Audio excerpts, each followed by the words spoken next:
En ese espacio que ustedes van viendo, que ustedes están viendo, se pretende construir 4 hoteles de 4 y 5 estrellas con 3.000 camas turísticas y con 300 millones de euros de inversión. Ese es el proyecto de la promotora Playa de Arico para urbanizar la costa de este municipio del sur de Tenerife. Bueno, hoy vamos a averiguar, después de haberse presentado en rueda de prensa el pasado lunes este ambicioso proyecto, qué elementos no son tan favorables para la realización del mismo. ¿Podríamos hablar ya de pelotazo?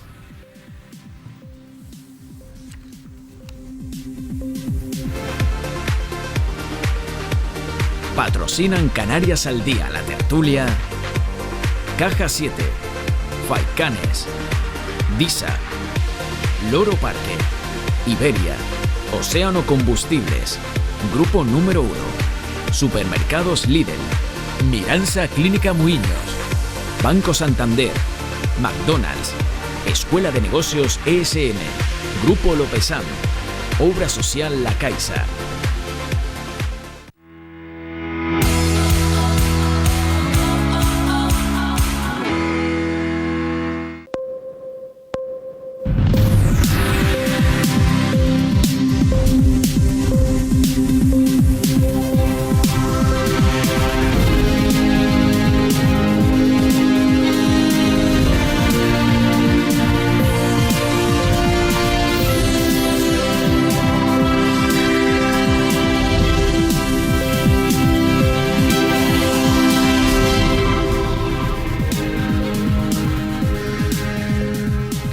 Me acompañan en esta mesa David Cuesta, buenas noches. Buenas noches, Manolo. Y Óscar Martín. Buenas noches, Manolo. Buenas noches, David. Les veo a ustedes muy retirados, parece que como si esto fuera a ser un debate. Para la esquina. En realidad es que estaba también invitado Vicente Pérez, pero el pobre hombre se nos ha puesto enfermo de buenas a primeras. Cogió una alergia. Una alergia. A ver, en esta época es normal, ¿eh? Es normal. Está mucha gente tirando por urgencia. Mientras no coja el virus chino que hay por ahí... ¿Hay un virus chino?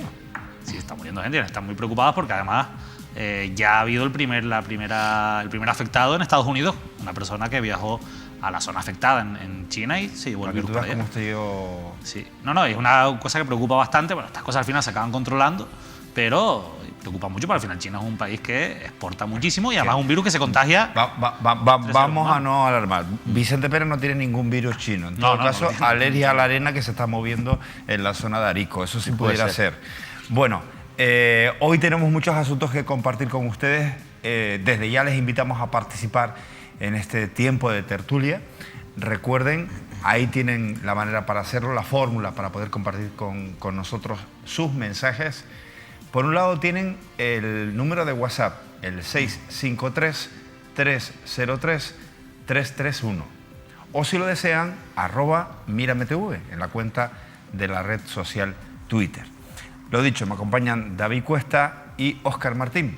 Y en un instante vamos a ver un reportaje de nuestro compañero Esaú Hernández, que nos va a dar determinadas claves sobre ese proyecto del que les hablaba hace un instante, que se pretende desarrollar en el municipio de Arico. Arico, que por cierto tiene nuevo alcalde y que has recibido tú hace tan solo una semana en los estudios de Mírame Televisión, David. Sí, Sebastián Martín, que estuvo aquí, que recuerden que antes era de Si Se Puede, que después acabó formando un partido que se llama Primero Arico y que curiosamente fue la única formación política que presentó alegaciones a ese gran proyecto urbanístico del que ahora hablaremos para la zona de Punta Bona, y que sin embargo ahora pues está a favor de ese proyecto, lo defendió aquí, absolutamente. Defendió las cuestiones técnicas y medioambientales en base a los informes que han hecho, en este caso, los propios impulsores o promotores de del plan. Un hotel que, como yo decía antes, o de un complejo, un proyecto que se pretende urbanizar en este lugar. Virgen, por el momento. De las pocas zonas vírgenes que quedan en el litoral de Tenerife. ¿Se puede construir ahí? No, a día de hoy no. ¿No? O sea, y entonces, ¿cómo bueno, pues con la complicidad primero del Cabildo de Tenerife y después del Gobierno de Canarias, que le está haciendo un traje a medida para que, urbanísticamente hablando, para que pueda encajar Eso, lo primero que han hecho es suspender la norma que había ahí, que impedía que se construyera ese complejo urbanístico, y ahora le están haciendo un traje a medida. A ver, David, pero ¿no es escandaloso entonces que se presente un proyecto en un lugar donde no está proyectado y no se puede proyectar este tipo de proyectos?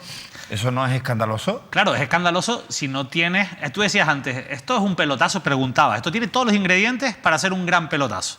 La complicidad de las administraciones, unos arquitectos sobre los que caen muchas sospechas y mucha polémica por cosas que han hecho en el pasado y por sus buenas relaciones políticas, y unos empresarios italianos que llegan aquí promoviendo un proyecto ilegal en el momento en el que ellos lo promueven y prometiendo muchos puestos de trabajo. Tú sabes lo que ocurre aquí cada vez que llega un gran proyecto y se prometen muchos puestos de trabajo, que al final se hacen los grandes proyectos y se contrata a la mitad de la mitad de la mitad de las personas que prometen.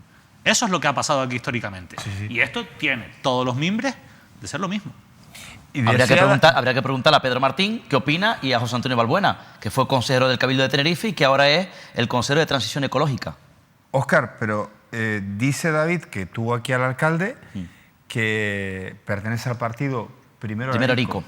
Primero Arico. Estuvo en Sí se puede, eso es una clave lo que dijo, ¿eh? ¿Cómo? Que estuvo en Sí se puede. Ah, o sea, dejó Sí se puede. No, y en movimientos ecologistas, o sea, una persona vinculada al ecologismo. Sin embargo, apoya este proyecto. Fue el que rompió el pacto con Olivia Delgado del PSOE y co-gobierna ahora con el Partido Popular y Coalición Canaria. Vale. Sí. Y este alcalde, que además es ecologista... Sí, supuestamente, sí. Ponía... bueno, tenía sus sospechas de que esto que se presentaba no era bueno para el municipio. Lo tenía clarísimo. De hecho, presentaron alegaciones porque lo tenían clarísimo. Entre otras cosas, no encajaba con el planeamiento de la zona. Y como Sebastián Martín, cuando no era alcalde y estaba en la oposición, que es el alcalde actual de Arico, lo veía como malo y ahora lo ve como bueno. ¿Cómo es eso? No es lo mismo estar en la oposición que ser alcalde de entrada, pero sí es cierto que al margen de lo que dice David, de que presentó alegaciones en su momento, yo lo he entrevistado, le he preguntado sobre este proyecto y apuesta firmemente por este macroproyecto hotelero. Yo creo que hay una clave. Arico es un municipio muy maltratado, hay que decirlo, la isla de Tenerife, un municipio que tiene históricamente la gestión de los residuos, con el vertedero, el complejo medioambiental que hay allí, que además tiene, pues, soporta gran parte del peso del impacto que tienen también los molinos para producir energía eólica. Pues, sabemos toda la polémica que hay allí, y después, sin embargo, tiene una alta tasa de paro. Es uno de los municipios con una tasa de paro más alta. Claro, para un alcalde, la agricultura. Claro, para y un alcalde es casas rurales. Pero para un alcalde es muy atractivo venderle a su gente, a casi sus votantes. 2.000 puestos de trabajo. Claro, que va a generar 2.000 puestos. Es que hay 700 parados en Arico, si se van a generar 2.000 puestos de trabajo con la promesa de que un porcentaje importante va a ser para gente del municipio. Hombre, él le está mirando por su propio interés, no me cabe la menor duda. Vale, pero y otra duda que me surge. La antigua alcaldesa, la anterior, Olivia Delgado, ¿qué opinaba sobre este proyecto que se pretende construir? Pues yo tampoco la escuché nunca estar completamente en contra de este proyecto. No lo sé, la verdad es que no lo sé. Nunca tuve la oportunidad de preguntarle. No sé si Óscar tuvo la oportunidad de preguntarle, pero sí que es verdad, no lo olvidemos. Y esto es una clave importante, que Olivia Delgado ha tenido oportunidades para plantarse ante este proyecto y al menos no lo ha hecho. No lo ha hecho cuando, por ejemplo, el Cabildo de Tenerife, en su momento, con el Partido Socialista gobernando, no en la presidencia, pero sí gobernando, y llevando a la Consejería de Política Territorial, donde estaba Miguel Ángel Pérez de consejero, que ahora está en el gobierno, en la Consejería de Política Territorial, con José Antonio Balbuena. En aquel momento fue el Cabildo el que bautizó este proyecto, le hizo algunos cambios, por ejemplo, le quitó un campo de golf, porque este proyecto todavía era aún más impactante sobre el territorio, le quitó un campo de golf y se lo mandó al gobierno de Canarias para que solucionara esos problemas urbanísticos que tiene este suelo, porque, insisto, este proyecto viene bendecido desde el Cabildo de Tenerife, desde el Partido Socialista y desde la figura de Miguel Ángel Pérez. ¿Escucharon ustedes en alguna ocasión a Olivia Delgado enfrentarse a su propio partido, enfrentarse a Miguel Ángel Pérez por este proyecto? Yo no lo escuché. Y ahora habría que preguntar a Elena Fumero, la anterior alcaldesa también de Coalición Canaria, cuando gobernaba efectivamente el Cabildo Coalición Canaria con Carlos Alonso al frente. Pero en aquel momento sí que hubo sintonía entre el Cabildo pero y el Ayuntamiento. Una cosa, David. En este momento, ese territorio, voy a pedirle a Realización, si es posible, volver a ver esas imágenes, que son espectaculares, son muy bonitas. Imagino que han sido grabadas con un dron y nos permite ver la belleza de este paisaje, ¿vale? En este sitio, actualmente, ¿qué se puede construir y qué no? ¿O no se puede construir nada? Ahí uno de los ¿O es tierra de nadie? Que está muy... Ahora mismo hay como una especie de limbo, me explico. O sea, ahí nunca se llegó a acabar el plan general o a hacer un plan general y había lo que se conoce como unas normas subsidiarias, que viene a ser lo mismo. Y las normas subsidiarias, gran parte de este suelo lo catalogan como rústico, donde no se pueden construir ni mucho menos grandes hoteles, ni toda la actuación que conlleva. Y que recuerden, para que se hagan una idea, todo lo que se va a construir ocupa 178 campos de fútbol. Son casi 2 millones de metros cuadrados. Solo los hoteles están en torno a 300.000 metros cuadrados. Son hoteles para 3.000 camas. El impacto sobre el territorio es fuertísimo. Evidentemente, las normas subsidiarias, que es la norma vigente en aquel momento cuando se presenta este proyecto, no soportaba eso. Entonces el Cabildo, como te contaba, le dice al Gobierno de Canarias: oye, es que nosotros queremos que se haga este proyecto, el Ayuntamiento quiere que se haga este proyecto, pero es que está bloqueado urbanísticamente. Y suspenden esas normas subsidiarias, suspenden esa normativa que regulaba el suelo. Eso queda suspendido. ¿Para qué? Para hacer un nuevo plan general, que al fin y al cabo lo que hace es ser un traje a medida para encajar esta infraestructura. Y en eso están. Ese plan general ya había una exposición pública, le falta todavía una segunda exposición pública, está en trámite, y por eso, luego lo escucharemos en ese gran reportaje que ha hecho el compañero Saúl Hernández, los propios promotores, esta empresa afincada aquí, pero de origen italiano, son italianos los promotores, lo que dicen es incluso amenazan, hacen chantaje para decir: es que si no nos llevamos este proyecto, si los políticos y los técnicos no hacen lo que tienen que hacer, pues para que esto tenga encaje, ¿no? O sea, algo que todavía no he realizado, sí. 300 millones de euros que podría gastarme, igual no me lo gasto aquí, me lo gasto en otro lado. Ese es el chantaje. Es un chantaje en toda regla, es una actitud de chantaje, de decir: oye, es que o me hacen esto a medida... Chantaje a la italiana, un poco cutre, ¿no? Claro. O sea, bueno, sí, bueno. En Italia hay chantaje en muchos no he hecho la inversión. Que tengan cuidado los arquitectos. Y me voy a llevar esto, llévatelo. Si te Que no lo tengan has hecho, cuidado llévatelo. los arranca. arquitectos, porque tuvieron problemas cuando elaboraron el Plan General de Santa Cruz famoso. Bueno, Claro, es que esa es otra clave. ¿Quiénes son los arquitectos de este proyecto? Bueno, vamos a ver el reportaje, porque Sí, yo estás creo tú contando muchas cosas, todas ellas interesantes, tú y Óscar. Por ejemplo, a mí hay una que me resulta interesante, y es: pero el Partido Socialista no era el partido que abogaba por la sostenibilidad, el ecologismo, las Islas Verdes. Acaban de aprobar una declaración de emergencia climática al Gobierno de Canarias Se estos días. anticipó al Gobierno de España. Y me dices que en esto está Balbuena metido y Bueno, por también supuesto. anda metido Miguel Ángel Pérez, Su número 2, viceconsejero. Sí, digamos que son el viceconsejero. sí, las dos figuras relevantes de esa consejería, políticamente hablando. Sí.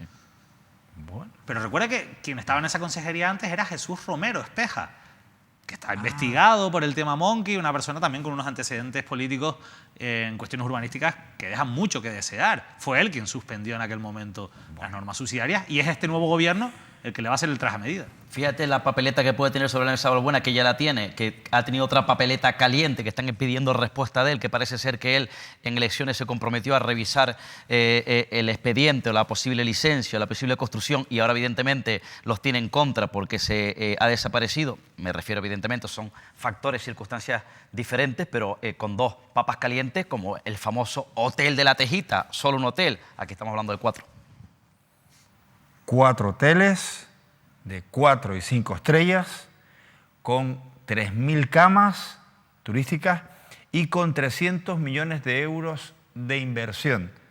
Todo luce muy bonito, pero ¿no les pica a ustedes un poco la curiosidad? ¿Qué puede haber detrás? Vamos a ver este reportaje.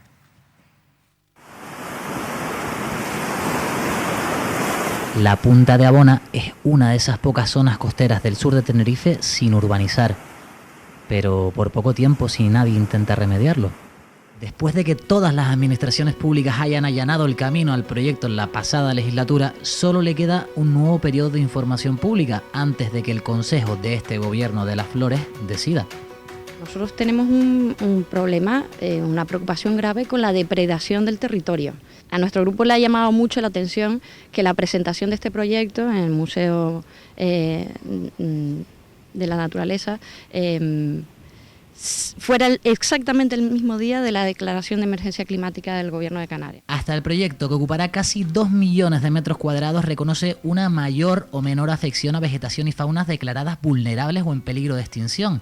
y uno de los 3 hábitats de interés comunitario protegidos que ocupan casi toda la Punta de Abona solo está reconocido de momento alrededor de esta playa, pero pocos expertos, en secreto o en público, dudan de la existencia de un sistema dunar de más de 1 kilómetro que podría ser clave para el futuro de la zona. De lo que no existe ninguna duda es de lo que sería el inicio de lo que es este pasillo de arena. Aquí las arenas tienen un origen marino, son transportadas por las corrientes que vienen desde el noreste, igual que los vientos alisios, que son las que las impulsan. Depositan la arena en la playa que tenemos detrás y una vez se seca la arena, el viento dominante, los vientos del noreste, ascienden la arena por toda esa ladera, en lo que está formando una duna rampante. Pero las arenas no se detienen en la carretera ni en las edificaciones, prosiguen tierra adentro, porque los vientos las siguen impulsando. Y es un pasillo que tiene centenares de metros y que se distingue, se puede reconocer hasta llegar a la playa de Abades. La ley de costas recoge a las dunas como bienes de dominio público. Cuesta entender como un informe técnico de costas en su día, cuando trazaron el dominio público, dejó todo este campo dunar que es tan clamorosamente evidente, lo dejó fuera. Todo viene a converger hasta esta playa, que es la que de alguna manera recibe todas las arenas que vienen tierra adentro, o sea, desde el pasillo arenoso que hemos visto que viene desde el Porí. En las playas donde la arena viene desde el mar, cuando nos acercamos a la orilla y cogemos un puñado de arena, lo que nos viene es arena de diferentes tamaños, arena grande, arena pequeña. Pero en una playa donde la arena viene desde tierra adentro, es transportado el viento, solo vamos a ver granos de arenas muy finos. Somos conscientes de que esto dependerá en todo caso del Ministerio, dependerá de costas, pero me consta que ya hay en marcha el trabajo de varios informes que quieren determinar o que quieren presentar el valor de algunas cuestiones ambientales en la zona. El caso del corredor de arena, que si tiene algún tipo de edificio que intercepte, pues podría dejar de regenerar las playas de Abades, pero esto sin embargo tendrán que ser los propios científicos e investigadores quien lo determine. Nosotros estamos trabajando para posibilitar que haya otra perspectiva con respecto al ambiente, al medio ambiente de esta zona. El trabajo periodístico de Vicente Pérez en Planeta Canario, además de la posterior denuncia de Sí Podemos en el Cabildo de Tenerife, ha provocado que quienes llevan desde los años 80 intentando urbanizar este suelo en silencio se hayan visto obligados a cambiar de estrategia y dar la cara con una nueva política de promoción muy exitosa, que ha empezado con una rueda de prensa en el mismísimo Museo de la Naturaleza perteneciente al Cabildo de Tenerife. Questa è la prima volta. Se trata de la primera vez en la que la sociedad Playa de Arico y la familia Giacomini salen a la palestra para hablar públicamente acerca de este tema. Eso porque, sobre todo en los últimos meses, se han dicho muchas cosas que no eran exactas. Cose inesatte, soprattutto negli ultimi mesi. Llámenlo ultimátum, amenaza, presión, advertencia o simplemente información. Pero no hay duda de que la familia promotora del proyecto ya ha sacado de la manga la carta de si no quieren nuestro dinero, nos lo llevamos a otro lado. Es una empresa que factura 200 millones anuales y tiene un 80% de exportaciones al exterior. La inversión comprensiva del proyecto es de 30 millones de euros y a lo largo de los años se han pagado 4 millones de euros de impuestos a las autoridades fiscales de Tenerife. Per circa 4 millones de euros. Solicitamos a los políticos y también a los técnicos si existe efectivamente la voluntad de revisarlo, la idea es proceder muy rápidamente. La Giacomini está disponible para escuchar las varias solicitudes que le llegan, pero requiere señales fuertes, que el proyecto gusta y que la empresa no constituye un problema para este territorio. Y no constituire un problema per questo territorio. Para quienes no lo sepan, esta persona que estuvo en la primera fila de la rueda de prensa de Playa de Arico S.A. no es parte de la empresa. Se los decimos por si al escuchar la entrevista de David Cuesta en Mírame Televisión les parece que los argumentos del alcalde de Arico coinciden mucho con los que defiende la promotora del proyecto. Hay algunas informaciones que aparecen en los medios de comunicación que, vamos a decirlo, que no son exactamente tal y como se manifiesta. En esa franja lo que ha pasado es que ha habido un deterioro importante, porque hay que decirlo también, que aquello es una zona muy degradada, porque ha estado durante muchísimos años usándose como actividad militar y de acampadas ilegales y de basura, y es un terreno que está muy deteriorado. Entiendo que por lo tanto ustedes también tienen otro criterio técnico que cuanto menos pues pone en duda lo que se ha estado diciendo en estos días. No, es el criterio, la información que estoy manejando yo es la información ambiental que está a disposición de la consejería. Vamos, la que ha presentado la promotora. Los arquitectos que llevan este proyecto, o que han sido contratados por la empresa italiana, son Juan Paleri y Tavares de Nava. Son arquitectos de reconocido prestigio, pero que también es verdad que, por ejemplo, en el caso de Santa Cruz de Tenerife han llevado a cabo algunas actuaciones que han sido o no han estado exentas de polémica, como el propio Plan General, que ha sido finalmente anulado por el Tribunal Superior de Justicia de Canarias y el Tribunal Supremo, y el asunto del Barranco de Santos, la carretera del Barranco de Santos. ¿A usted esto le preocupa? Hombre, aquí debe preocuparles a los propietarios. Y vaya si les preocupó. Fueron ellos quienes les lograron desbloquear un proyecto que lleva 40 años intentando salir adelante. Nel corso degli anni, per un contenzioso con il Ministero della Difesa. A lo largo de los años, a causa de un contencioso con el Ministerio de Defensa y una moratoria, el proyecto ha sido parcialmente abandonado. Por lo tanto, hemos buscado unos profesionales locales, arquitectos, para entender el estado de la situación. En 2014 hemos puesto la propuesta de desarrollo en el Plan General del Ayuntamiento de Arico. En 2016 hemos solicitado que el proyecto formara parte de uno de los proyectos estratégicos de inclusión estratégica para las Islas Canarias, y hemos obtenido la calificación de proyecto estratégico. Y desde entonces hemos entendido que la idea de construir 5 hoteles en la playa con un campo de golf era impracticable. Hemos optado por un proyecto que se caracteriza por la ecosostenibilidad y el apoyo al entorno paisajístico y ambiental. E del rispetto paesaggistico e ambientale. ¿Qué dice el estudio de impacto ambiental? Y es que hay que leérselo. Han hecho estudios en las playas de Abades y no tiene una relación directa entre la arena de la punta con las playas de Abades. Cierto, hay que leérselo. Y lo dice, ¿eh? Pero es que también dice lo contrario. Una contradicción que no les cuesta mucho reconocer a los propios arquitectos del proyecto. Este proyecto, cuando iniciamos el documento presentado en el 2014 en el Plan General de Arico, se hicieron los estudios correspondientes ambientales y se detectó de que efectivamente había un trasvase de arena desde la playa de Grande hasta las 2 playas que están situadas al lado de los abriguitos. Eso sí, aseguran que quieren convertir ese corredor en un parque natural. Ese parque ambiental, donde también hay un aspecto cultural muy importante desde el punto de vista de explicar a los turistas pues, diferentes cuestiones ambientales, una de ellas podría ser esa perfectamente, de explicar cómo las arenas que provienen del mar, en este caso de la Playa Grande pegada a la punta, por los vientos del noreste que desplazan la arena, como se puede ver precisamente en la carretera antes de llegar a la punta, que siempre tenemos esas dunas de arena, etcétera, etcétera, ya protagonizado el arenal de las otras playas. Natural o temático, un parque en el que los promotores argumentan que podrían proteger mejor a las especies amenazadas de ser... Habrá un centro de observación para el birdwatching, por lo tanto estos animales podrán preservarse mucho mejor y no como ahora, donde cualquiera puede entrar al espacio y pisar estos animales. Animali senza que nessuno li protegga. ¿Pisadas? ¿En serio?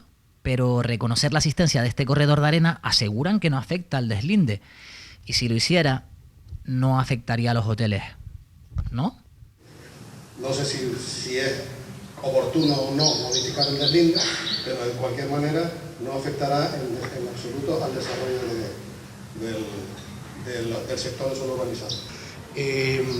Si se fijan en el documento presentado tanto a la Corporación Municipal como al Cabildo como al Gobierno de Canarias, la delimitación de la franja costera no es solo una medida exigible por ley, sino que en este caso hemos visto el suelo físico exacto y así hemos sido mucho más generosos con respecto a situar la delimitación con respecto a todo. En cualquier caso, aún siendo generoso y aún pueda existir una posibilidad de modificación, la generosidad ha sido bastante grande, fundamentalmente porque depende de las alturas. No es solo tantos metros, sino estudiar el sitio y saber dónde es la delimitación lógica para hacerlo. A pesar de eso, en caso de que hubiera un criterio diferente por parte de la administración competente, no afectaría para nada a la desarrollo del proyecto. No podemos saber si esto es cierto porque le falta decir que la ley de costas también establece como dominio público aquellos sistemas dunares dedicados a mantener la integridad de la costa. Nadie ha presentado aún una revisión del deslinde, en la que solo podemos elucubrar hasta dónde podría llegar el dominio público y la zona de servidumbre. Lo que sí sabemos es que, como mínimo, esto sería aún menos cierto. O sea, el Arenal en este momento el sector es urbanizable y se puede urbanizar. Se puede urbanizar. Mientras el alcalde defiende el proyecto privado en los medios, al fondo tienen a Tavares de Nava enseñándonos esta imagen de 2014, en la que nos asegura el arquitecto ya dibujaban ese sistema dunar que va a ser clave para el futuro de la zona que por ahora sobrevive al urbanismo costero. Un buen trabajo de nuestros compañeros Sara, Carlos y Esaú. Bueno, yo creo que al final, lejos de aclararnos qué va a pasar, lo que nos ha sembrado es más dudas este reportaje. Dudas que evidentemente a partir de ahora, entiendo, no solamente a nosotros, sino a toda la opinión pública, a los vecinos de Tenerife, tendrán que en este largo recorrido a partir de ahora despejar, no los empresarios en este caso, los que tienen que fiscalizar, que son las administraciones, gobierno autónomo, cabildo insular y el propio alcalde del municipio, el señor Sebastián Martín. Pero por lo que se veía en la rueda de prensa, David, solo faltaban ahí Miguel Ángel Pérez y Balbuena como para bendecir toda la operación. A mí periodísticamente me parece lo mejor que he visto sobre este asunto, junto con el trabajo que ha hecho Vicente Pérez. De verdad, sinceramente, todo lo demás que se ha publicado es prácticamente propaganda de los promotores. A mí lo primero que me llama la atención es que aquí se ve una rueda de prensa de un proyecto privado y se le abra las puertas a una institución pública como es un museo que depende del Cabildo de Tenerife para que dé la rueda de prensa. Ya de entrada a mí eso me choca bastante, Lo segundo que me choca, yo no sé qué va a pasar con todo esto ni cómo se va a desarrollar. Yo no conozco para nada a estos empresarios y no puedo hablar o tildarlos de nada. Ahora, yo sí sé que si hay un país corrupto en Europa es Italia. Sí, sí. Y quizás, tal vez por eso, y porque quizás en Italia es más normal, pues los empresarios y promotores de proyectos urbanísticos se atreven a amenazar, chantajear, presionar a los técnicos de la administración pública. Hay que dejar claro una cosa, Manuel. Los técnicos de la administración pública tienen que ser completamente independientes. Y sobre los técnicos no tienen que influir ni los políticos, ni mucho menos los empresarios que están por la cuenta fuera. que les trae. A todos. Por la cuenta que les trae. Técnicos, políticos y empresarios. Pero porque tiene que ser así. Sí. O sea, un técnico tiene que ser independiente porque es un técnico. Tiene que ser independiente. Hombre, David, el hombre tampoco amenazó. Los nombra. Yo no he visto nunca un promotor aquí que delante de una cámara nombre a los técnicos que tienen que hacer el traje urbanístico para que ese proyecto encaje. Yo eso no lo he visto nunca en ningún lado. Es la primera vez que me encuentro con algo así. Tan descaradamente. Por eso digo que ese descaro, entiendo yo, que es porque a lo mejor en Italia esto es más habitual. Aquí no es habitual. Aquí es algo muy peligroso empezar haciendo las cosas así. Sí. Pero es que después tenemos a Paleri y Tavares de Nava. Yo, con todos mis respetos a Paleri y Tavares de Nava, que son unos arquitectos con mucho prestigio, con mucho recorrido por detrás, en Santa Cruz nos dejaron dos pedazos de pufos tremendos. El Barranco de Santos que decía Óscar antes, que empezó costando, iba a costar unos 10, 20 millones de euros, acabó costando más de 100 millones de euros. Lleno de cuanto menos cosas bastante polémicas. Y después un plan general que han acabado tumbando los tribunales. Con otras muchísimas cosas polémicas si nos vamos a la letra pequeña. Que fueron los autores. Y casualmente es a esos arquitectos a los que buscan estos empresarios. Y casualmente cuando dan con esos arquitectos se empieza a desbloquear todo. Mira, Manolo, tú preguntabas al principio si esto era un pelotazo. Esto tiene todos los ingredientes para ser un pelotazo. Y a mí lo que más me preocupa es la incoherencia de un gobierno que por un lado declara la emergencia climática y por otra, como ocurre con Fonsalía y como ocurre aquí, lo que hace es alentar proyectos que generan un grave impacto sobre el territorio. No se puede vender como ecologista o como sostenible un proyecto que lo que fomenta es el hotel de pulserita y de lujo y un impacto sobre el territorio de 178 campos de fútbol, casi 2 millones de metros cuadrados, que supone en total este proyecto. Porque si tú quieres un turismo, tú quieres cambiar el modelo turístico, tienes que fomentar lo que se está empezando a demandar ya. Al final tienes que adaptarte a la demanda. ¿Qué pide la demanda del turista que viene ahora? Pues precisamente poder patear por sitios vírgenes como turismo este. Rural, que es el turismo, la Disfrutar de la planta naturaleza. turística por lo que ha apostado siempre hasta ahora el propio municipio de Arico. Eso, y ese es el camino. Fomenta ese turismo, Evidentemente no vas a poder construir 3.000 camas turísticas, ni hacer un negocio económico tan grande. A mí de verdad... Pero sí que se pueden hacer cosas interesantes para el municipio de Arico. Otra cosa, porque esa zona no es ni las Américas ni Adeje. Pero eso no es ecológico. Lo que me sorprende es si realmente el alcalde actual, que era el líder de la oposición o un miembro de la oposición anterior, criticaba la puesta en marcha de este proyecto, le ponía algunos peros, importantes peros, como ahora no solamente le quita los peros, sino aparece en la rueda de prensa. Porque será que él evidentemente, como decía al comienzo, verá que este será el proyecto boom, estrella de reconversión económica y turística del municipio de Arico, ¿no? Que está pues, de manera intermedia ahí, con Wilmar, que también parece ser que está apostando en su momento, incluso Luisa Castro, por proyectos turísticos faraónicos, y verá evidentemente el boom y el aumento que está teniendo municipios por excelencia turísticos, como Adeje y Arona, y él querrá evidentemente tener ese impulso de ese proyecto, ¿no? Luego el eslogan es el proyecto ecosostenible más importante de Europa. ¿Eso qué quiere decir? Porque... Ecosostenible, con la magnitud del proyecto y la característica del proyecto, parece hasta de risa. Claro, lo que pasa es que después ellos dicen que se van a nutrir de energías limpias, que... Pero, Manolo, volvemos, lo decía, Óscar, es que es de risa. O sea, ¿cómo vas a decir que es ecosostenible con el impacto que genera sobre el territorio? Uno de los pocos territorios vírgenes, y con el impacto, porque eso está por ver todavía. Esaú ha centrado mucho el reportaje en eso, y es una cosa muy importante que no le estamos dando la importancia que tiene, porque es verdad que todavía no tenemos todos los datos. Pero es que pasa con ese sistema dunar, porque a lo mejor después de este proyecto, si se cumple lo que algunos expertos están diciendo, a lo mejor te quedas sin playas en todo ese litoral. Por lo menos sin arena en las playas en todo ese litoral. ¿Y eso se ha estudiado? Hay cosas muy raras. El deslinde de costas, como en tantos otros sitios, ya mira que hemos hablado aquí de costas, es cuanto menos cuestionable, ¿no? De todas formas, yo no sé si es normal, yo creo que no es normal, o sí, no lo sé, pero a mí me inquieta un poco, evidentemente, que en una presentación privada de unos promotores privados, en este caso, para dar a conocer ese proyecto, te presente también el alcalde del municipio, ¿no? Que conocerá ya el proyecto y esté, evidentemente, formando parte de esa presentación pública, ¿no? A mí me llama eso también la atención. Yo no sé si eso es habitual, ¿no? Que un gestor, un alcalde acuda. A mí me recuerda esto al proyecto de las Teresitas. No, el proyecto de las Teresitas, por supuesto. Ese de entrada es el primero que nos viene a la cabeza. Pero no me refiero al proyecto en sí, sino a la aparición política. A mí me recuerda a Wilmar y a Luis y Castro con el empresario de Mi Milán dando ruedas de prensa para todos los lados, ¿no?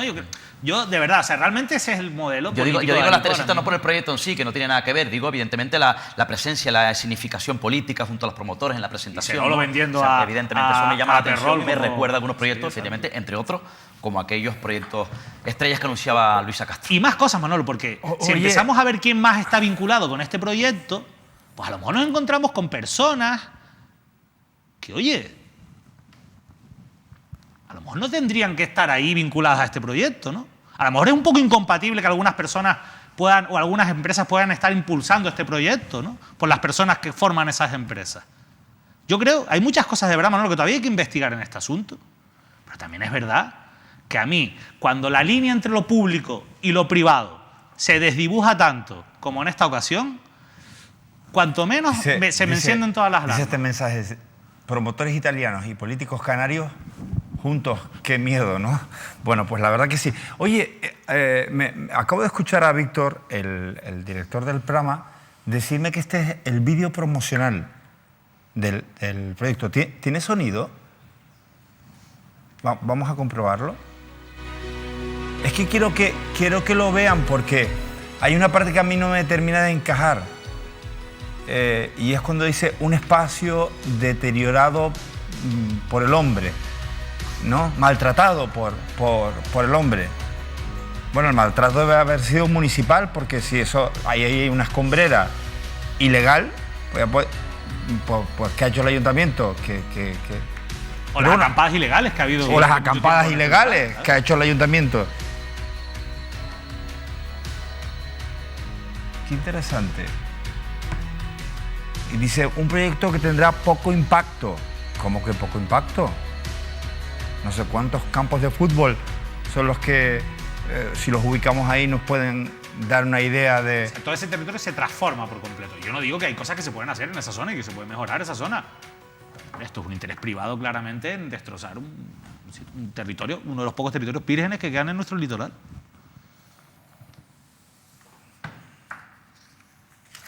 Yo me alegro que aquí se haya podido tratar este tema con libertad, porque, insisto, lo que la gente ha podido leer y ver en estos últimos días es pura propaganda. Salvo en Planeta Canario de Vicente Pérez. Bueno, pero propaganda... No, David. Sí, propaganda total. O sea, se ha vendido el discurso y la versión de los promotores. Han únicamente. dicho que van Igual que se la ha tragado Sebastián Martín, se la ha tragado mucha gente porque es lo que ha leído en los periódicos. Empezando por ecosostenible en todos los titulares.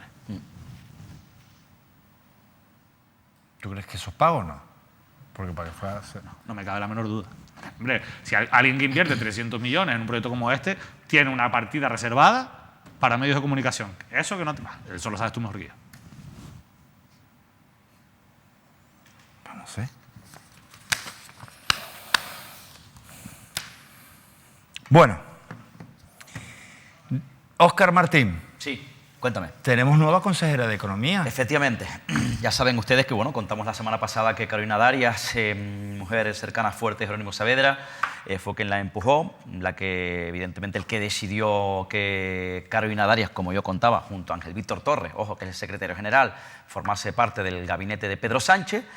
Saben que durante todo ese tiempo, bueno, pues se tomó su semana el propio Ángel Víctor Torres, el presidente secretario general del PSOE en Canarias, para decidir la persona que iba a sustituir a Carolina Darias, nada más y nada menos que en un área tan potente, tan importante como es la de economía, empleo y conocimiento de la comunidad autónoma.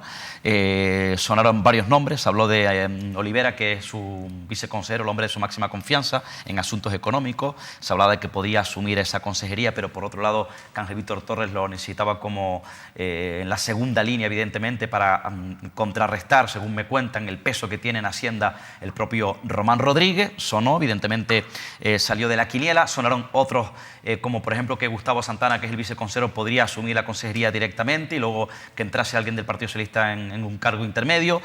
Sonaron otros como por ejemplo, en este caso, Iñaki Lavandera, que hasta los últimos días sonó con fuerza para entrar en esa consejería, quizás en otras si se remodelaba el gobierno, y al final, evidentemente, estaba claro que en la mente de Ángel Víctor Torres estaba una persona de su máxima confianza, una mujer con la que le une una gran relación de amistad, Elena Mañez, que pertenece a la dirección del Partido Socialista en Canarias, está en la dirección del partido y en la primera línea de la política, gracias, insisto, a Ángel Víctor Torres, el nuevo secretario general del PSOE en Canarias. Saben que fue consejera de Asuntos Sociales de Políticas de Igualdad con él cuando era vicepresidente del Cabildo Insular de Gran Canaria, la nombró delegada del Gobierno en la comunidad autónoma y lideró la lista del PSOE por la provincia de Las Palmas de Gran Canaria. Ha sido evidentemente, en este caso, un gesto de fortaleza y de tener a alguien de su máxima confianza en la consejería y por tanto decidió que fuese Elena Mañez. Evidentemente, en este caso va a asumir un papel puramente político porque el hombre fuerte de esa consejería es el propio Antonio Olivera. Oye, ¿y cómo es que reaparece Hernández Espínola en la vuelta al ruedo, no? Me acordé de ti, ahora? me acordé de ti. ¿Por qué? Bueno, porque me acordé de ti y de David, de todos. Porque yo podría decir también, si me nombras a Espínola, que me acordé de ti. Claro, porque hablábamos Espínola vuelve, me acordé de ti. No, de ti, de David, de todos, porque hablamos... Yo, por ejemplo, me nombras a Espínola y me acuerdo de Santiago Pérez. Claro. ¿Por qué me acordé? Porque yo me acuerdo que me decía, deja ya Espínola. Claro. Que ya terminó la carrera política de Espínola, déjalo ya. Y yo decía, no ha terminado la carrera de Espínola, todavía puede quedar mucho de Espínola. Efectivamente, Espínola, otro hombre, por cierto, es importante esta clave, afín, al que le une relación, evidentemente, de amistad también de Jerónimo Saavedra. La fuerza política del propio Espínola ha sido del propio Jerónimo Saavedra y estoy convencido, evidentemente, que ha sido también la mano de Jerónimo Saavedra. Tiene una amistad personal también con Carolina Darias, de las entrañas del Partido Socialista. Es un histórico del PSOE, se retiró de la primera línea política una vez que José Miguel Pérez abandona el partido. Él era hombre fuerte de la dirección regional con José Miguel Pérez. Y bueno, pues... ¿Y dónde colocaron a Espínola? Desaparece la vida política y se lo lleva, sí, es funcionario de carrera, se lo lleva Carolina Darias, insisto, son íntimos amigos. Es el secretario de Estado de Función Pública, es el número 2 de Carolina Darias en el ministerio. Ha estado en Tenerife, ahora cogió las maletas, se marcha a Madrid, a la capital de España. ¿Y qué es lo que se hacen en ese cargo? Hombre, todos los funcionarios de esta comunidad autónoma dependen de él. ¿Pero ahora? Ahora lo que tiene que hacer ahora, evidentemente, es el traslado, actualizar el funcionariado del gobierno. ¿Secretario de Estado? Sí, secretario de Estado. De Función Pública. Todos los funcionarios de este país dependen de él. Pues fíjate. Sí, y ya sabes que evidentemente anunció Carolina Darias aumento, en este caso, salarial de los funcionarios de este país. ¿Y tú te lo querías cargar? No, yo no me lo quería cargar. Evidentemente contamos cómo fue el tramo final de Francisco Hernández Espínola y en algunas luchas internas donde formó parte del propio Espínola. Recuerden que Espínola pertenecía a la agrupación local del PSOE en La Laguna, allí parece que no lo querían, recuerden, lo conté, e ingresó evidentemente como militante de la agrupación socialista Santa Cruz. Él nunca fue una persona muy querida. Ojo, no, recuerden ustedes que evidentemente formaba parte de muchas guerras internas, estaba en el punto de mira. ¿Por qué? Pero porque llevaba muchísimos años en la primera línea de la dirección regional del Partido Socialista. Ojo, tiene experiencia. Es licenciado en Derecho, fue subsecretario del Ministerio de Agricultura en su momento, estuvo de subsecretario del Ministerio de Administraciones Públicas cuando Jerónimo Saavedra era ministro de Administraciones Públicas en el gobierno de España en aquella época, y ojo, porque fue consejero de Presidencia de Justicia de la que dependía evidentemente la función pública de la comunidad autónoma. Es un hombre, hay que decirlo, tremendamente preparado, conoce el entramado interno de las administraciones. Yo creo que ha sido una buena elección. Un hombre listo. Insisto, pero está por Jerónimo Saavedra y porque le une una relación de amistad con Carolina Darias. Eso va a sonar a enchufé. ¿Eh? Eso suena a enchufé. No, Carolina Darias se lleva a su equipo. Como hablan, por ejemplo, de Moya, otro también de Gran Canaria, que ha venido siendo jefe de gabinete de Carolina Darias cuando estaba en la... Moya. ¿Moya? Sí. ¿Quién es Moya? Un señor de Gran Canaria, que ha sido el jefe de gabinete. ¿Cómo lo suspiro? Pues sí, se llama Moya, no sé si es Luis Moya o no me recuerdo el apellido. El jefe de gabinete de Carolina Darias, cuando estaba en la consejería, se lo lleva al parecer o se lo puede llevar como jefe de gabinete del ministerio. Pero ¿podrías averiguar si el nombre real de la persona es Moya? Creo que sí. ¿Sí? ¿Tú le pondrías a tu hijo... ¿Lo voy a averiguar? Moya. ¿Lo averigua? Averigualo. Bueno, cuando sigamos avanzando lo averiguo. Suenan otros... Bueno, o si no, que los espectadores, a través del WhatsApp o a través Moya, creo que es Moya. de Twitter, confirmen la información que está dando, que a mí me parece relevante. Bueno, no, un señor no que se llame Moya. Creo que se llama Luis Moya. Moya es un apellido habitual, vamos, no es tan atípico. Apellido. Sí, Luis Moya, creo. Luego lo averiguo, evidentemente. Bien, saben que corre la lista. Hay una estrategia, evidentemente, un movimiento de ficha estratégico del Partido Socialista, porque corre la lista, abandona al Congreso de los Diputados la propia Elena Mañez y entra alguien de la cota de Gran Canaria en sustitución de Mañez en el Congreso de los Diputados. José Moya. Vale, pues Luis Moya, José Luis Moya, debe ser a lo mejor. No es lo mismo Manuel Artiles que Luis Artiles. No es relevante. No es lo mismo Óscar Martín que Pedro Martín. Vale, bueno. José no es lo mismo Paco Espínola que Judas Iscariote. Francisco Hernández Espínola, porque Paco Espínola es Francisco Hernández Espínola. Corre la lista, Congreso de los Diputados. Entra un hombre que se llama Juan Bernardo Fuentes Curbelo. No es lo mismo Juan Fuentes Curbelo que Juan Bernardo Fuentes Curbelo. Entra este señor y abandona, ojo, la Dirección General de Ganadería del Gobierno Autónomo. Era el Director General de Ganadería del Gobierno Autónomo. Pasa de ser Director General de Ganadería del Gobierno Autónomo a diputado en las Cortes, en Madrid, en la capital de España. Ojo a algunos nombres, porque en esta puede haber más remodelaciones. Yo no descarto, no quiere decir que vaya a ser, sino no lo descarto yo, que entren algunos palmeros, que suenan algunos palmeros. No descarto que, por ejemplo, el que era alcalde de Santa Cruz de la Palma y el que fue senador del Partido Socialista por la isla, Sergio Matos, podría ocupar, no lo descarto, esa Dirección General de Ganadería. Recuerden que está en manos la Consejería de los Palmeros. Y pongo un nombre sobre la mesa, no quiere decir que vaya a ser... Pero tú lo pones. No quiere decir que vaya a ser, quiere decir que yo no lo descarto, yo personalmente. El nombre, hagan un seguimiento de Anselmo Pestana, el líder del PSOE en la isla de La Palma. A Anselmo Pestana le une una estrecha relación de amistad muy importante del pasado con Pedro Sánchez, el presidente del gobierno. ¿Por qué? Porque coincidieron hace muchísimos años en el Senado, en la Cámara Alta en Madrid. Y no descarto que Anselmo Pestana, no lo descarto, abandone La Palma y ocupe un cargo de máxima responsabilidad del gobierno de España en Canarias. Mira, Luis Moya es el copiloto de Carlos Sainz. Vale, perfecto. El de trata de arrancar. Te lo digo porque... Bueno, vamos, el señor Moya es... Se cae todo tu prestigio. Es que el señor Moya es un buen copiloto para dirigir un ministerio. Tus argumentos periodísticos se vienen abajo cuando tú cambias los nombres. Lo busco rápidamente. Continúen. ¿De qué te has enterado? No, pues ya está. Ya te lo acaba de decir Víctor Brito por el pinganillo. Creo que no me queda nada más. José Moya, no busques más. Insisto, para dejarlo claro, no se olviden de la figura de Anselmo Pestana. Puede ser o podría ser, no lo descarto, repito, ocupar un alto cargo del gobierno de España en Canarias. O sea, delegado del gobierno. Yo no lo descarto, o su delegado del gobierno, quién sabe. Bueno, ya veremos si la quiniela de Óscar funciona o no. Por cierto, el asunto con el que hemos arrancado, que era ese complejo hotelero tan ambicioso proyectado por unos italianos que no se han cortado un pelo en amenazar a funcionarios y a políticos en su presentación en el Museo de la Naturaleza y el Hombre sobre un proyecto de la promotora Playa de Arico para urbanizar la costa de este municipio. Ha traído mucho revuelo en las redes sociales y pues hay gente, David, que se está enterando por Mírame. Que se están enterando ahora, es que te lo iba a decir. De lo que estamos contando, o de lo que se ha hablado. Se están enterando ahora y porque además es que el reportaje tiene muchas claves que yo creo que hay que volver a verlo con calma. Decía Saúl, los compañeros en el reportaje, que claro, que este proyecto se estaba llevando en sigilo, ¿no? Y que tuvieron que cambiar la estrategia de comunicación porque Vicente Pérez, que todos sabemos, un periodista muy documentado y más en asuntos como este, empezó, oye, pues a contar lo que había detrás. Y claro, ese cambio en la estrategia de comunicación no es inocente, es decir, ellos, su intención era que cuando nosotros nos enterásemos, los ciudadanos en general, esto ya no tuviera marcha atrás. ¿Por qué? Porque si hay algo que le tienen mucho miedo, es a que esta sociedad, que tiene muchas cosas malas, como todas, tiene una cosa muy buena, y es que hay una conciencia ecológica muy grande en la isla de Tenerife, sobre todo porque estamos muy quemados ya de estos grandes proyectos en los que nos prometen muchos miles de puestos de trabajo y después nos encontramos con pufos, como el del Puerto de Granadilla y como otros muchos de los que hemos hablado aquí tantas veces.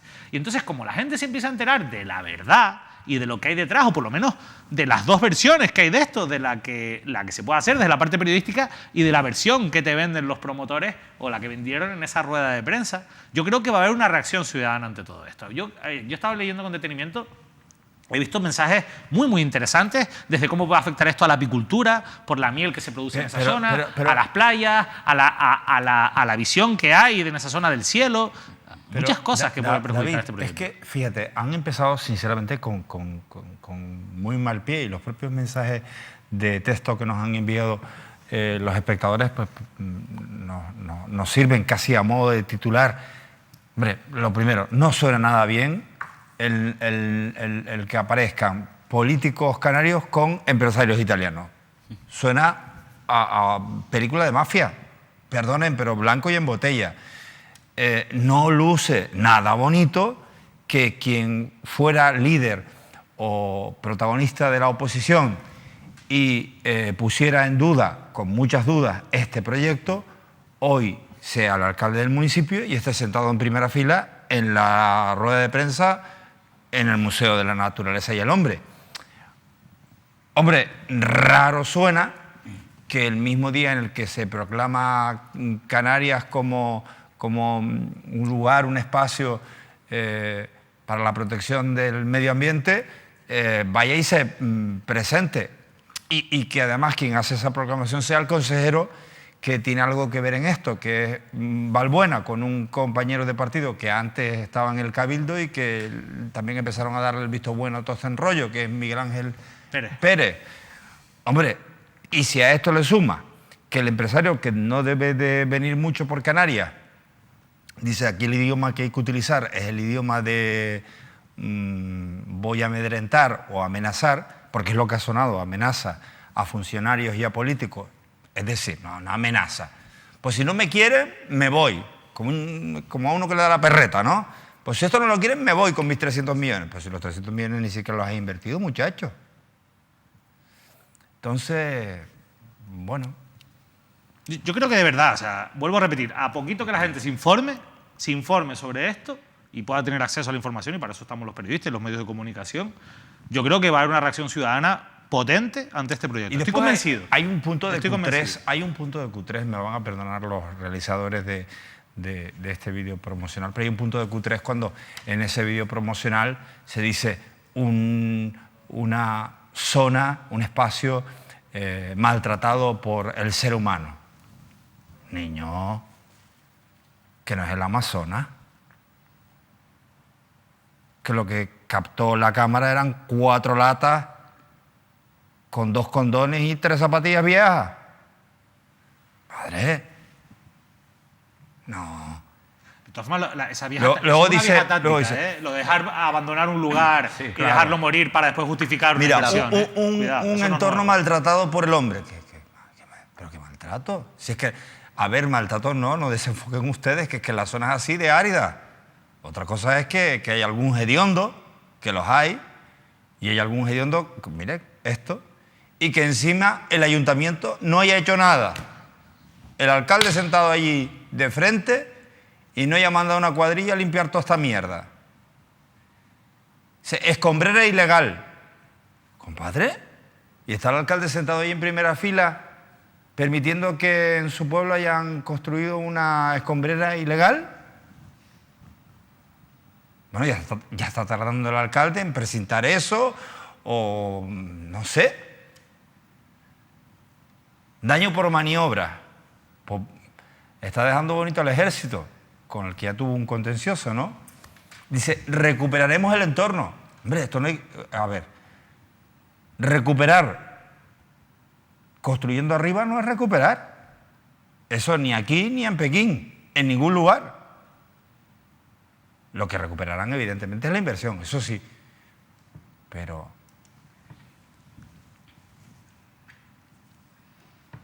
Bueno, David ¿Puedo Cuesta. hacer una rectificación rápida, muy trascendental a esta hora de la noche, la rectificación? No es Luis Moya, José Moya, efectivamente.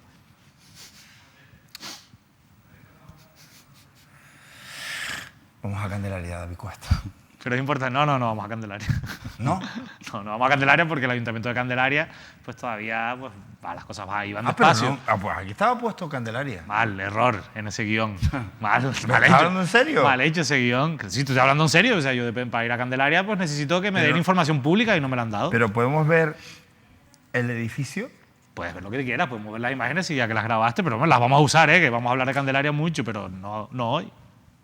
Es que el otro día hablamos mucho del edificio y de la zona. De la urbanización. De la urbanización. Si quieres lo recordamos. ¿Y tú qué decís? Mafio, hispano, italiano. Casi nada. Bueno, tampoco se han exagerado. Que esto no es la piobra.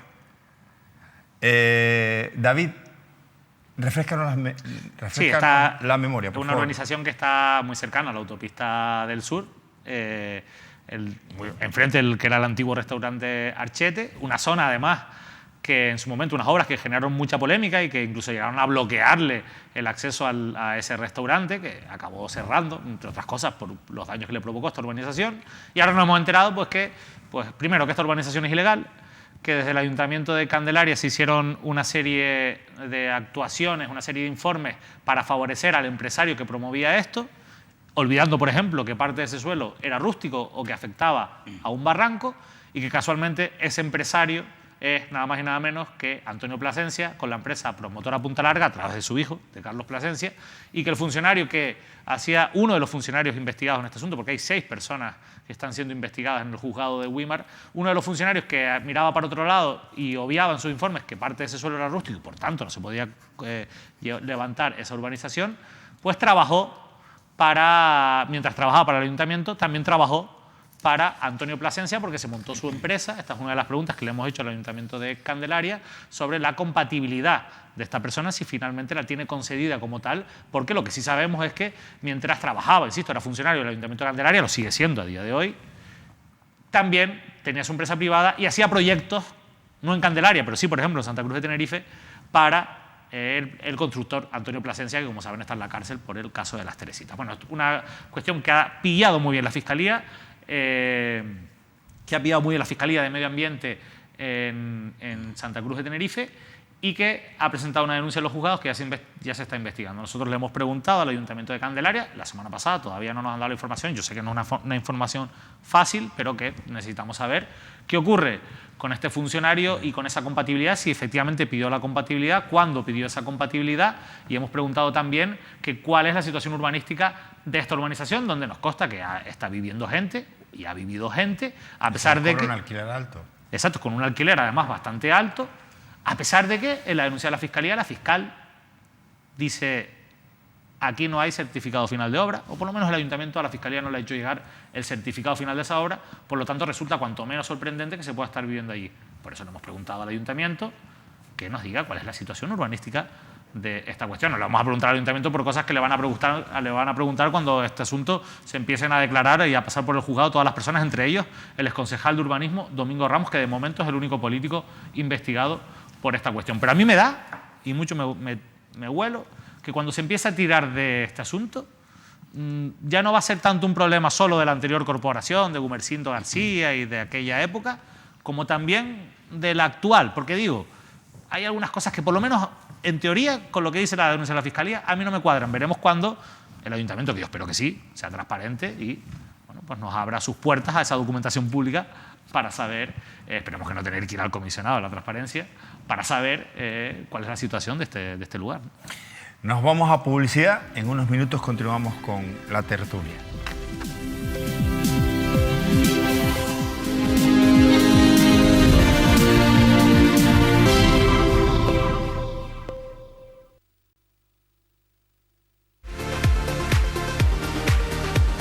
Patrocinan Canarias al Día, la tertulia, Caja 7, Faicanes, Disa, Loro Parque, Iberia, Océano Combustibles, Grupo Número 1, Supermercados Lidl, Miranza Clínica Muiños, Banco Santander, McDonald's, Escuela de Negocios ESN, Grupo Lopezán, Obra Social La Caixa.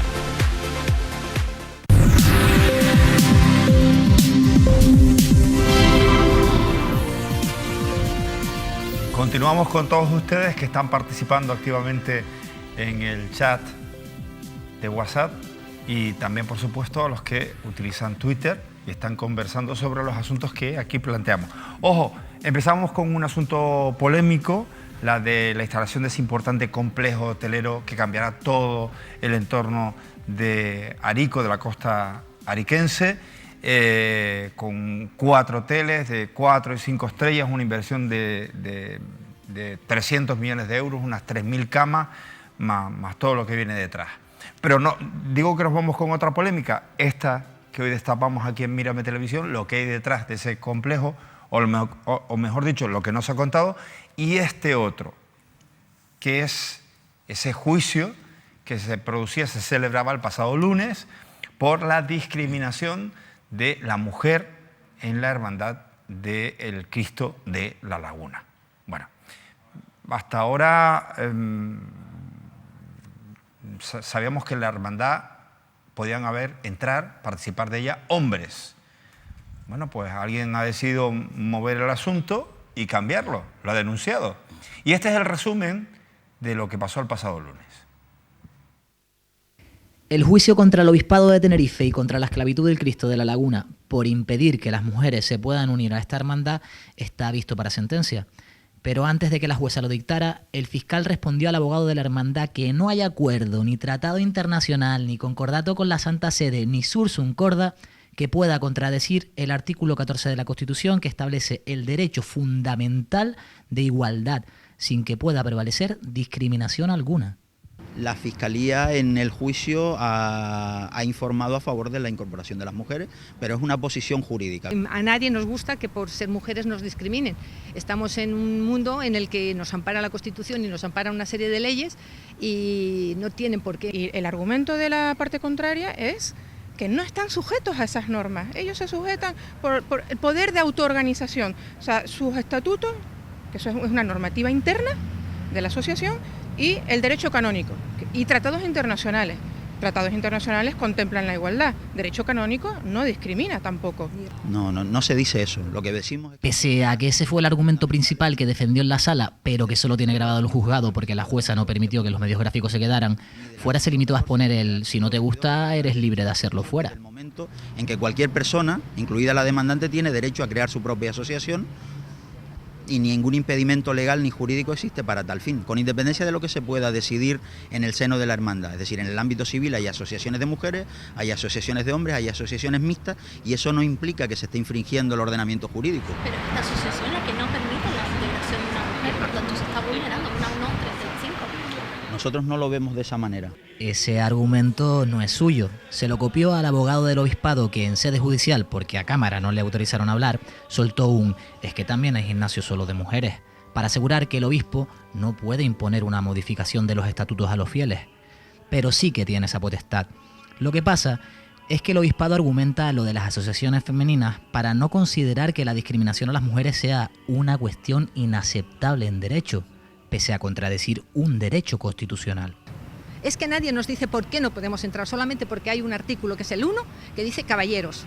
Bueno, pues caballeros son ellos, pero nosotras somos señoras y mujeres que queremos que ese artículo se cambie. El señor obispo tiene la facultad de sancionar y firmar los estatutos que se aprueban. Podría hacer un decreto como el de Sevilla, el de Zamora o el de que fuera, diciéndoles que por favor adecuaran sus estatutos porque estábamos en un contexto que no corresponde. ¿Nunca contestó ningún escrito el obispo? No nos ha contestado ni en contra nunca. ni a favor. El último fue el de las 35 mujeres que firmamos y no nos contestó. Lo que ha hecho el obispado en el juicio es decir que no pondrá inconveniente al cambio de estatutos. Eso sí, si la sentencia lo ordena, faltaría más. Aunque también es verdad que podría ser menos. Hombre, lógicamente las decisiones judiciales, sin perjuicio del derecho a recurrirlas, hay que acatarlas. Si la justicia establece... el derecho de recurrir, el derecho de recurrir existe. No sabemos qué ocurrirá, no sabemos qué postura adoptará la hermandad. Habrá que esperar para ver si la jueza comparte el criterio de la Fiscalía y, en ese caso, si la hermandad recurre ante esa misma justicia que, por otro lado, no cree competente para impedir esta discriminación, que no solo se votó, sino que se hizo de aquella manera. Votaron 31 votos en contra, 12 votos a favor y 5 abstenciones, o sea que son 31 más 12 más 5 los que fueron de 1.500. Los miembros de la esclavitud son muchos más que los que llegaron a la Junta. Que a mí no me vino la invitación del 14 de septiembre, que viene siempre a mi casa. Que no le han convocado a la Junta. No conozco esos detalles. Entonces, no estamos en igual de condiciones porque mi voto hubiese sido sí a que la mujer entrase a la esclavitud. Que por qué personas que son discriminadas por una organización, ya sea por sexo o por sexualidad. Me dice que el rector por aquel entonces que no me quería en la iglesia por mi condición homosexual. ¿Se empeñan en formar parte de la organización que las discrimina? Pues dicen que por fe. Es algo que a mí me inculcó mi abuela, que en paz descanse, desde que tenía 5 años, tengo 48 años en la actualidad, voy a hacer 12 años en la esclavitud. Ella vive la misma fe que su marido, por ejemplo, que mi cuñado, es miembro, su cuñado, sobrino, y tengo a mi sobrina, pero son todos hombres. Las mujeres no pueden llevar ese comportamiento cristiano, no pueden participar en los actos de penitencia, en el culto al Santísimo Cristo, por el hecho fisiológico de ser mujer. Y ese es el sentido de la lucha. Pero también por derecho constitucional, aunque sea derecho a ser esclavo de Cristo.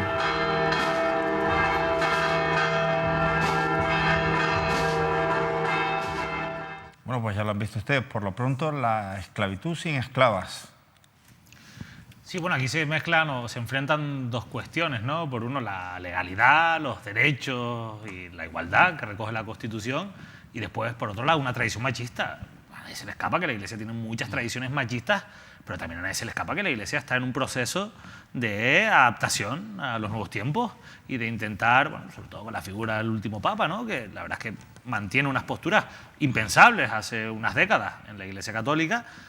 Yo creo que en estos momentos, para bien de la Iglesia, abrirse a la sociedad, abrirse a cualquier colectivo, sea cual sea su condición de sexo o su sexualidad, como bien explicaba Esaú Hernández en ese reportaje, yo creo que es de sentido común y además una medida inteligente. Lo otro, a quien único perjudica en estos momentos es a la propia institución y en este caso a una organización como la Esclavitud del Cristo, ¿no?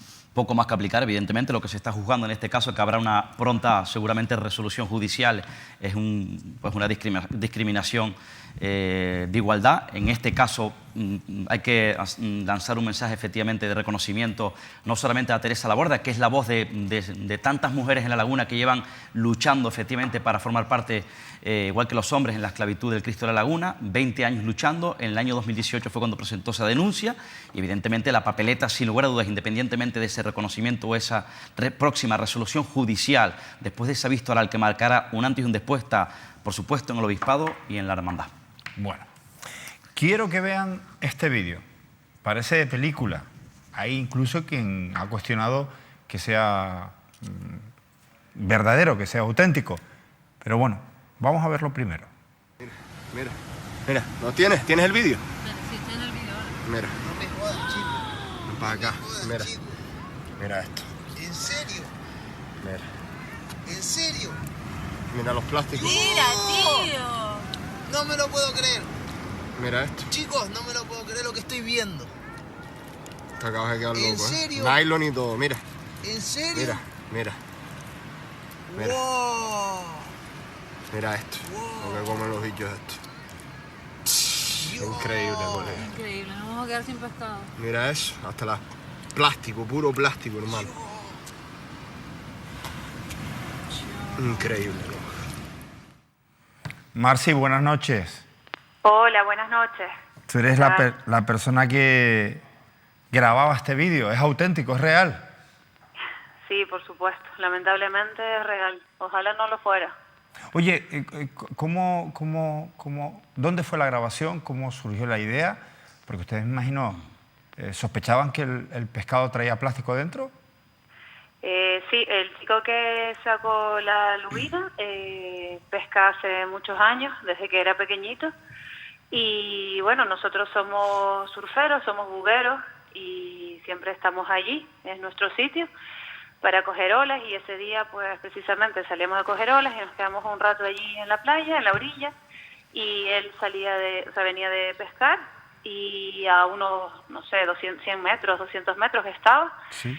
Y bueno, siempre le preguntamos, ¿no? ¿Qué cogiste hoy y tal? Y nada, y nos enseñó eso y nos dijo, pero fue súper raro, nos dice, porque le tocaba, como él dice, el buche, el estómago al pescado, y le notaba súper raro, como algo como plástico. Y entonces le dijimos, bueno, a ver, ábrelo y tal.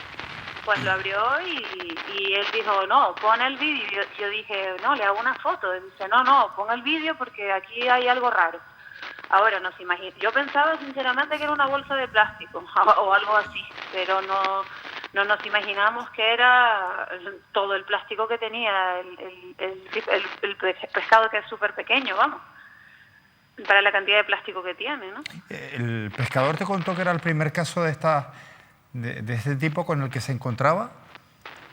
Sí, de tanto plástico, sí. A lo mejor o alguna otra cosa, pues un nylon, ¿sabes? O un anzuelo, no sé, cosas algo un poco más normales, pero no esta cantidad de plástico o simplemente un poco de plástico, vamos, que no necesita ser la cantidad que tenía como para ser tan grave, ¿no?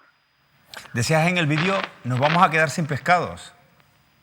Sí, se me salió, es que estaba, vamos, en shock, no podía creerlo. Y hay gente, como tú bien has dicho antes, pues que cree que eso es falso o que es un montaje, porque dice, no, la chica, eso es una actuación, porque la chica dice antes de que abra el estómago, porque eso es una bolsa del estómago, ¿no? Para la gente que a lo mejor no lo ve muy claro, pero dice, no, ella antes de que lo abra grita y chilla o lo que sea, y digo, es que lógico, porque la bolsa es súper transparente, y cuando él me enseñó, o sea, nosotros lo veíamos, y después iba rompiendo eso y no podíamos creerlo, pero eso se ve, es súper transparente para la gente que no lo sabe, eso se ve, vamos. Entonces, vamos, que sería ilógico o sería bueno en todo caso que eso haya sido una mentira, ¿no? Ya. Llevas razón. Marcia, muchísimas gracias por atender nuestra llamada. Un abrazo. Sorprendente, ¿verdad? Sorprendente y preocupante. Y preocupante porque viene un poco al hilo de lo que estamos hablando, ¿no? O sea, si al final seguimos generando grandes proyectos urbanísticos cerca de nuestro litoral, donde evidentemente se va a generar de todo menos respeto al litoral y se va a aumentar la actividad descontrolada y la generación de residuos en esos lugares, pues va a pasar esto, ¿no? Va a pasar esto en la Punta de Abona, va a seguir pasando esto en zonas como la zona de especial conservación de Tenorrasca, cuando se haga el puerto de Fonsalía, porque se va a aumentar, pues lógicamente, la actividad humana en esas zonas. Después hay gente que hace una actividad humana muy sana, pues como son los surferos, como son las personas que cuidan la naturaleza, que después, cuando se encuentran con estas cosas, pues evidentemente se sorprenden, ¿no? Porque tienen una sensibilidad que muchas veces no se tiene cuando estás en un despacho y luce muy bonito levantar la mano para decir que estás declarando la emergencia climática, pero con la otra estás firmando contratos pues para sacar adelante, o proyectos para sacar adelante actuaciones como las que hemos hablado hoy, ¿no? Óscar, nos vamos hasta La Palma. Sí, un asunto evidentemente delicado que afecta a personas enfermas mentales y a personas mayores. Concretamente Santa Cruz de La Palma, hablamos del histórico, saben perfectamente La Palma del centro que estamos hablando, el Hospital de Dolores, que está ubicado en Santa Cruz de La Palma. Conocidísimo. Efectivamente, que depende en este caso de la institución insular, del Cabildo Insular de La Palma. Es histórico, de muchos años, hay una preocupación, malestar, incertidumbre, no solamente en este caso del personal, sino de familiares y sobre todo, evidentemente, de los internos de este hospital ubicado en la capital palmera. Bien, pues que hace ya algunos meses procedieron al cierre de la unidad de enfermos mentales, la unidad mental del Hospital de Dolores, con la preocupación evidentemente que eso conlleva y con lo que conlleva para los enfermos mentales, porque parece ser que ha habido falta de personal. A mí me cuentan incluso algunas fuentes directas del propio centro que en su momento pues, hasta prometieron, al parecer, a personal, en este caso auxiliares, vigilantes de seguridad, que le iban a prorrogar los contratos, que los iban a contratar, y al final no se produjo. Por tanto, falta de personal es lo que alegan, cierre de esa unidad de enfermos mentales, y parece ser que está en vía, al parecer, de una posibilidad otra también importante en los próximos días. Me cuentan que están tratando de solucionarlo, pero en principio esa es la previsión también de supuestamente cerrar una planta anexa, de lo que estamos contando, con 14 camas, evidentemente también, al parecer, por falta de personal, insisto, que evidentemente estamos hablando de 14 plantas de personas, en este caso, que llevan ya de por vida 14 camas, insisto, hechas precisamente a un perfil determinado de enfermos que llevan casi toda una vida en esa otra planta, repito, anexa en el Hospital de Dolores. Parece ser que hay movimientos, parece ser que la intención del Cabildo es tratar de negociar y recuperar personal para evitar el cierre. Por tanto, yo insto a las autoridades de la isla de La Palma a que actúen de manera inmediata para evitar que se desmantele, por tanto, el Hospital de Dolores. Yo sé que es importante la actuación, el proceso de selección de la danza de los enanos. Evidentemente que saben ustedes que hay una polémica, que la van a revisar, porque así lo han pedido algunos miembros que formaron parte del proceso de selección de la danza de los enanos. Pero evidentemente hay prioridades, hay otros asuntos más importantes en la isla de La Palma que les voy a contar a ustedes, como es la situación, evidentemente, y el futuro del Hospital de Dolores. David. Es un asunto súper interesante, porque la salud mental es la gran olvidada de la sanidad en Canarias. Yo creo que en España en general. La salud mental, por desgracia, no se invierte lo que se necesita, es algo que se queda en segundo plano, no se le dará la importancia que tiene, y la salud mental explica gran parte de los conflictos que tenemos en nuestra sociedad, y sobre todo de los problemas y de muchas enfermedades que afectan a muchas personas en nuestra sociedad. Y yo creo que es algo tremendo, ¿no? Porque tú decías, el Cabildo, hablabas de cómo está la situación de lo de la danza de los enanos. Sí. Con todo lo que se está hablando de la danza de los enanos, ¿cuánto se está hablando? Efectivamente. ¿Sabes? A pesar de la gravedad que esto es cierto, supone, ¿no? Por eso digo, comparo una cosa con lo otro. Lo otro es importante, evidentemente, por la transparencia de la convocatoria del proceso de selección, insisto, de la bajada de los enanos, bajada lustrales de La Palma. Pero si hay un asunto importante es este. Por cierto, si me permiten, les recomiendo un artículo de opinión, Salvar el Hospital de Dolores, que ha publicado durante las últimas horas un conocido médico de La Palma, un médico del Hospital de Dolores, Amador Camacho, en el diario digital de La Palma, que es el Apurón, donde describe evidentemente el temor y lo que puede conllevar efectivamente el desmantelamiento del Hospital de Dolores con este tipo de unidades. Es algo que pensamos todos que, bueno, esto es algo que le pasa a los demás, y la línea que separa el estar sano mentalmente al tener problemas de salud mental es muy pequeñita, y cualquier cosa, quizás la menos que esperamos, nos puede dar un vuelco a la cabeza. Y yo creo que más teniendo en cuenta, David, los pocos recursos sanitarios que tienen las islas menores, en este caso La Palma, por ejemplo. Y cuando eso pase, ojalá que no le pase a mucha gente, pero le pasa, por desgracia, a mucha gente, hay que tener unos recursos públicos adecuados que no tenemos hoy en día. Y yo creo que ya está bien, ¿no?, de marginar algo tan importante como es la salud mental. David, del Cabildo de La Palma, sí, que es quien gestiona este Hospital centro, de Dolores. el Hospital de Dolores en la isla de La Palma, hasta el Cabildo de Tenerife. Sí, todos los años, por tradición y por responsabilidad periodística, analizamos en esta mesa algo que nos ha llamado mucho la atención, sobre todo que nos empezó a llamar la atención con la llegada de Carlos Alonso a la presidencia del Cabildo de Tenerife. Nos llamó la atención con razón, porque desde que llegó Carlos Alonso hasta que se fue, las ayudas que da el Cabildo a dedo, las subvenciones nominativas, esas ayudas que se dan sin concurrencia, sin publicidad, sin concurso público, pues aumentaron un 800%. 800%, ustedes pueden recordar a mi madre y aquello cómo fue, ¿no? Bueno, pues aquí les contábamos cómo se repartía el dinero público de manera completamente discrecional, a mansalva, entre pues muchos colectivos amigos. Y cuando hubo un cambio de gobierno, nosotros seguimos, y le preguntamos aquí al presidente del Cabildo, a Pedro Martín, y seguimos insistiendo en que esto, hombre, cuanto menos no ilegal, pero sí choca contra la naturaleza de la ley, por decirlo suavemente. Porque la ley lo que dice es que estas ayudas se tienen que dar para cosas extraordinarias, y todos entendemos lo que es una cosa extraordinaria. Mañana hay un incendio, el incendio del Ateneo. No puede ser un buen ejemplo porque a lo mejor el Ateneo es privado, no es público, pero bueno, es un bien cultural. Y uno dice, oye, pues vamos a echarle una mano al Ateneo y vamos a darle una ayuda, esa ayuda se la tienes que dar, bueno, no la vas a sacar a concurso. Pero el problema es que esas ayudas se estaban dando para cosas que pasaban a diario. Tanto es así que las ayudas llegaron a costar más de 20 millones, las ayudas a dedo que pagamos todos los tinerfeños desde el Cabildo de Tenerife. Bueno, ¿qué ha hecho el nuevo gobierno? Pues nos lo hemos preguntado y nos hemos ido al presupuesto del Cabildo de Tenerife. Y hemos ido entre las 3.000 y pico páginas que tiene el presupuesto del Cabildo de Tenerife a encontrar las subvenciones nominativas y hacer un cálculo y una comparativa. Bueno, pues podemos decir aquí que se han reducido, el PSOE ha cumplido su palabra, mucho poco, bueno, se han reducido un 25%. ¿Y eso qué supone? Bueno, vamos a coger, porque al final las ayudas se dan desde el Cabildo como corporación y se dan a través de diferentes organismos autónomos. Por ejemplo, solo Elías, que es el gran organismo del Cabildo de Tenerife, reparte casi 5 millones de euros en ayudas directas. Pero vamos a coger solo lo que es la corporación como tal, sin esas empresas satélites. Bueno, pues esto ha pasado de 15.300.000 euros el año pasado, que eran más de 20, sumando todas esas corporaciones anexas, a 11.500.000. Es decir, se ha reducido en torno a 4 millones de euros las ayudas directas. Hombre, esto se puede ver como un mérito o no, es verdad que no es fácil hacerlo de un año para otro, ha habido esa reducción, pero a mí personalmente, y esto es una opinión personal, esos más de 15 millones que se siguen repartiendo, si contamos, por ejemplo, solo Elías y el Cabildo en ayudas directas, a mí me siguen pareciendo muchísimo.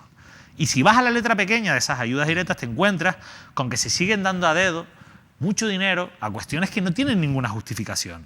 Desde diferentes ONGs, que no digo que hagan un mal trabajo, ni mucho menos, o que no lo merezcan, pero se selecciona a unas ONG frente a otras y a unas, pues a las que interesa, se les da dinero y a otras no. O, por ejemplo, a la Asociación de Periodistas Deportivos para que hagan una gala del deporte. Una gala maravillosa, que se haga todos los años, pero todos los años con dinero público, cuando sabes que es algo que se celebra anualmente, a través de esta vía no tiene ningún sentido. Hagan un concurso para galas y que se presenten ahí la Asociación de la Prensa Deportiva y que se le dé dinero para hacer la gala del deporte si lo ganan y lo merecen, porque a lo mejor, pues a lo mejor hay otra gala que puede interesar más. No se me ocurre ninguna, pero seguro que hay muchos colectivos que dirían, pues yo también quiero hacer mi gala. Como esas montones, se le sigue dando más de 1 millón de euros a Cáritas. Uno dice, Cáritas, qué bien, ¿no? Digo, sí, maravilloso el trabajo que hace Cáritas a nivel social.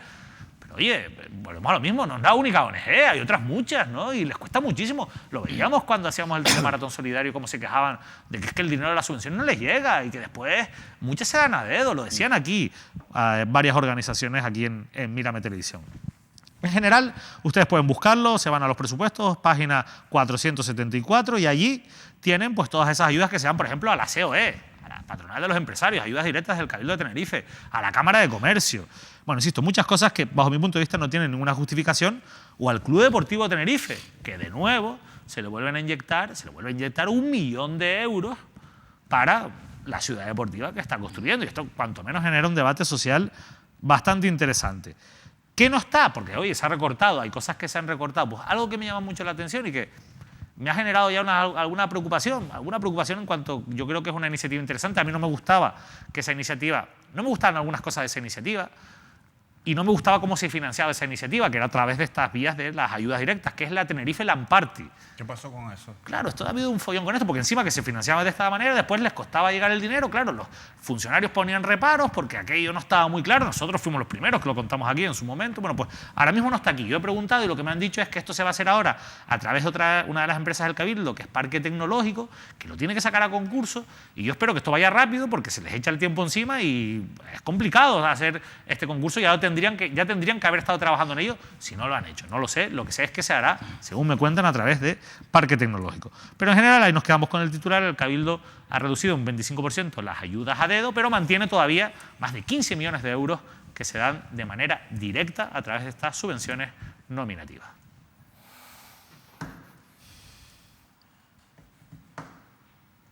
Algunas se la merecen, otros no.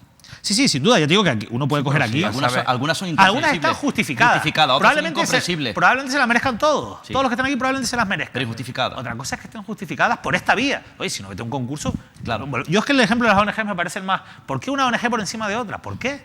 O sea, presenten un concurso, presenten los proyectos... O colectivos. ¿Te acuerdas aquellas inyecciones que les daban aquellas subvenciones del gobierno autónomo en aquella etapa? Algunos colectivos, algunas asociaciones que no venían a cuento y que ni influían ni aportaban nada y se les dan evidentemente... ¿Por qué a unas asociaciones ganaderas y a otras no? Pues comprar voluntades en algunas situaciones. El problema es que esa es la clave, que al final esto es una compra de voluntades constante. Y se ha utilizado para eso. Y evidentemente se sigue utilizando en menor medida, pero se sigue utilizando. Cada uno a su estilo. Quiero que vean esta promoción y ahora les doy más información. Diálogos en presidencia del gobierno. Ignacio Escolar, el director del diario.es, entrevista al presidente de Canarias, Ángel Víctor Torres. Será este jueves a las 6:30.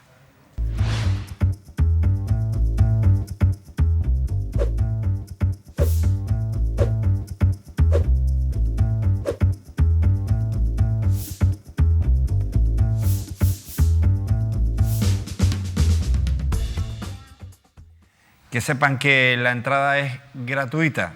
Diálogos en presidencia, en la sede de presidencia del gobierno. Yo me alegro muchísimo de que el diario.es, como otros medios de comunicación, estén copiando un formato que, perdonen la osadía, pero un formato que aquí no se hacía hasta que lo empezó a hacer Despierto, que era hacer entrevistas con público.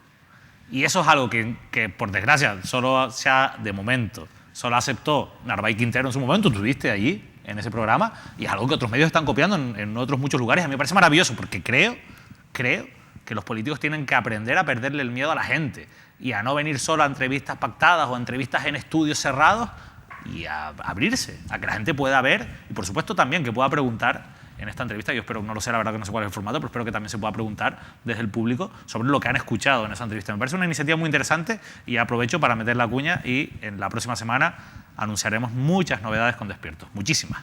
O sea, tú al final querías aprovechar la cuñita. Sí, pero que me gusta esta iniciativa del diario.es. Bueno, pues ya lo saben ustedes, una iniciativa del diario.es que compartimos nosotros aquí en Mírame Televisión. Diálogos en presidencia del gobierno. Señores, nos vamos. Adiós.